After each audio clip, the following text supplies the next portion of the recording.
Okay, now, I understand that a lot of this stuff is probably over your head, so I'm just going to skip to the next slide, just to, again, just to give you the subtitle of Volume 1 and the subtitles of Volume 2. The subtitle of Volume 1 presents an introduction into a New Age kind of term, which is called Christ consciousness and the fourth dimension. Okay, and a second subtitle says True Love, Peace and Joy of the Annus Magnus. Now, okay, so I'm going to come back to that in a moment, so if you skip to the next slide. The subtitle for Volume 2 is a comprehensive guide towards unveiling the past, emphasizing the present, and blueprinting the future. Okay, and a second subtitle is bringing forth the Hakka teachings of the Supreme Grand Hierophant Tahuti. Is there anybody in here who have heard of this Supreme Grand Hierophant Tahuti? Yeah?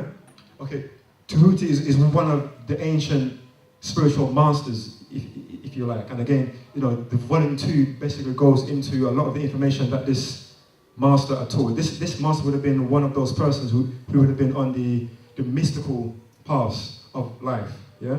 And so what you find is that most of the modern day religions or philosophies or what they call the Hermetic truths all came from the teachings of the great Tahuti.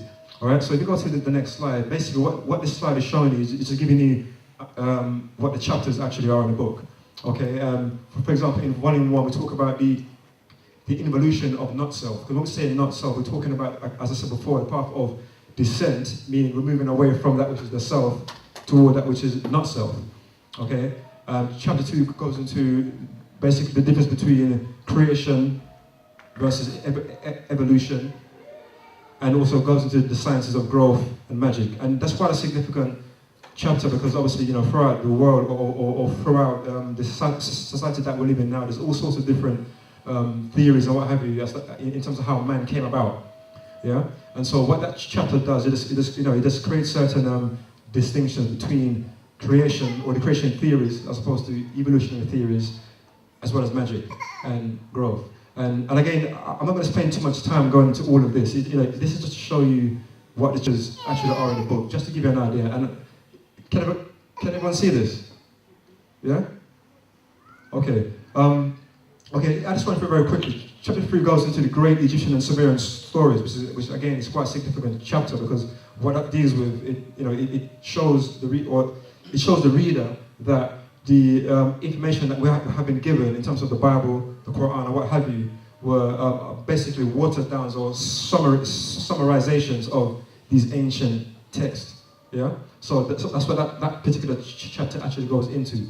Chapter 4 goes into Chronicles, and that is information that I was able to research, which is, well, it's not really a big deal, really. Some of you may have heard of Zecharia Sitchin and his books, where he speaks about the same ancient Sumerian and Egyptian texts. And what he's been able to do is basically he's been studying these texts for over 30 years.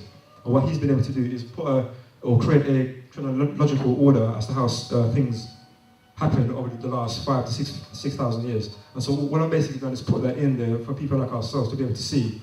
Not to say that it's 100% correct, but at least it's there to give us an idea of how things really were outside of the Bible. And that's important to me, at least, because when you ask people to prove certain things in the Bible, they're not able to actually do that, because the Bible, as far as Christianity is concerned, is supposed to be the book. Right, and there's not supposed to be anything outside of that.